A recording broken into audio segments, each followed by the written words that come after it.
Hello, my name is Bria Thompson, and I'm deciding to speak about the science of availability, that bias, that when information is quickly and readily available to you, that sometimes we decide to block out other information that we need to consider in order to make a rational decision.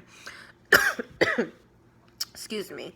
So the first time I came across this topic of the availability bias was when I read Thinking Fast and Slow.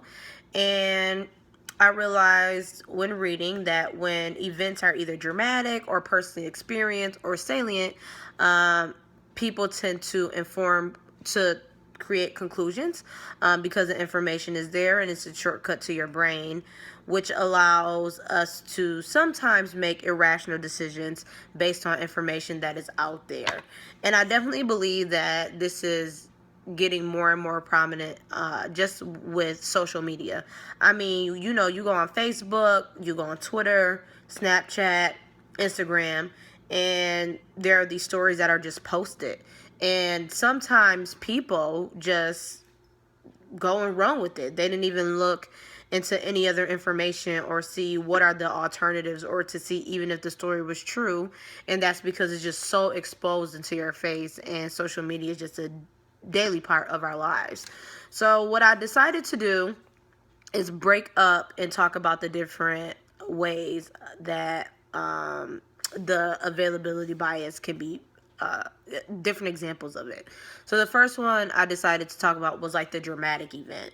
So of course we all know of the historical election that actually just passed. Now President-elect Trump has won that election. But throughout the entire campaign, it was just everywhere. Everywhere you turn, someone's talking about the election, and every time you turn on the TV, someone's talking about the election. There was just so much media exposure, and I mean, for many reasons. First, Donald Trump, he's a celebrity. I used to watch Apprentice, and the other pageant shows that he used to do. And then we also have a woman running for president. It was just like, what people will call a sexy story, just to look at and pay attention to. A lot of people were involved in watching this election. So throughout the election, when certain things happened, they were correlated to why the stock market was performing or why the activity was doing what it was doing at the time. So, for example, when Hillary Clinton, after the mini investigation of her emails, and they found that there wasn't anything substantial for her to of a crime, the stock market went up, I guess, about 2%. And of course they said it was because Hillary Clinton, because she was free of any guilt, any crime. And then of course you had people predicting that if a certain president won the election, like for example, if Trump won the election, that the stock market was going to decline because he is a different party from our current president right now, and people don't like change, so it's uncertainty, and people don't know how to react with uncertainty. And we just like stories and hearing things. I know when Donald Trump gave his victory speech, the stock market went up, and of course it was because of his victory speech. So again, just that availability bias allowed people to create stories, so it can make sense, because as humans we just like things that make sense. We like stories. That's what we're drawn to and what our brain likes to hear. I also want to talk about how when people personally experience things, it also can affect their behavior in investing. So millennials actually both experience both the dot-com bubble burst and the stock market crash of 2008. According to CNN Money, 93% of millennials do not trust the stock market, and one of the primary reasons is just because of these two events that happened in their lives. So since it happened, and I guess you could say a short period of time, 2000 late 90s, early 2000s, not far from 2008, millennials just do not trust the stock market. So it affects them as far as they don't want to invest their money. They don't want to use the stock market. They don't trust it. And if, they possibly paid attention to other information, like after the financial crash of 2008, the stock market actually doubled by 200%. Actually went up by 200%, and they would have received gains back. So again, just that personal experience made millennials draw this conclusion about the stock market, which I can say I'm a millennial, so I completely do agree with this, and I'm a victim of this, that since both of these things happened, I'm like, I really don't know if I should trust the stock market. But again, if I will consider other information, statistics, how the stock market really was doing after the 2008 crash, then I probably will have a different opinion on investing money in the stock market. The last thing I want to touch on is when a salient event can affect someone's judgment and create irrational decisions. So two major things that, one major thing I should actually say, I know that affected a lot of people, was September 11th, the tragic events in 2001 when planes crashed into the World Trade Center, the Pentagon, and another plane landed in Pennsylvania. It was just a devastating time for the United States, and it also was just a direct attack, on our economy. The plane hit the World Trade Center, and a direct attack just on our government. So when September 11th happened, when the first plane crashed, the stock market decided not to open, and scared of the stock market crashing.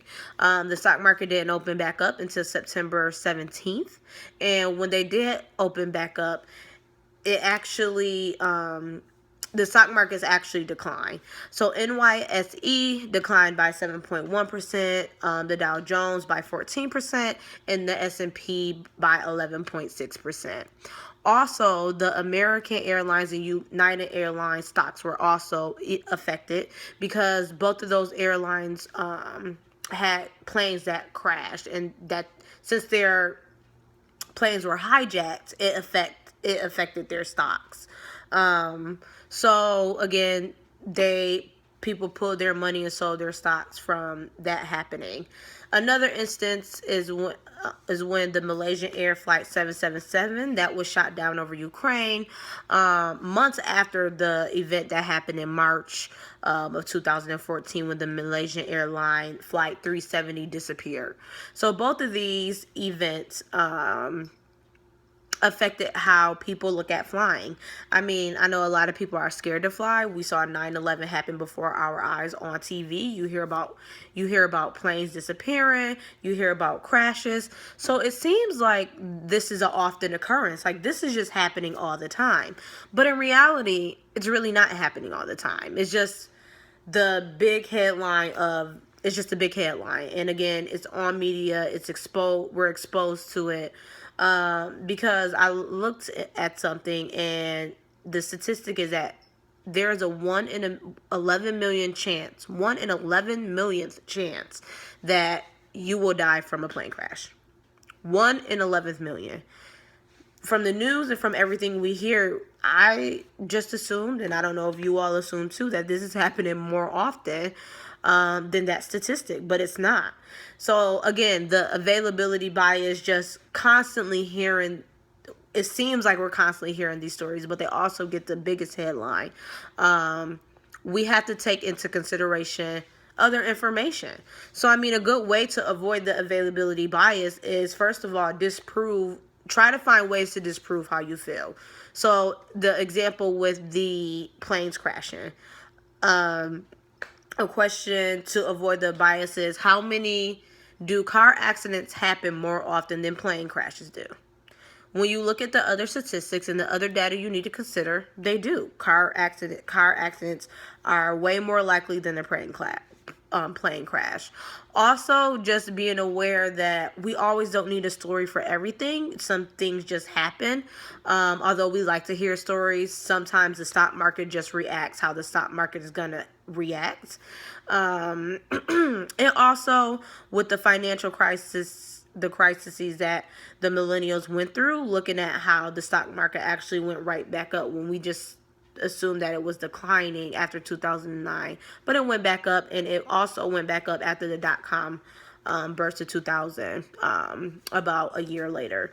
So definitely We just have to sometimes step outside, get other information, research, so we can avoid this bias, so it won't affect us from making any or lack of financial decisions. Keep us from investing, keep us from making opportunities and gaining money, instead of just pulling our money out. Thank you.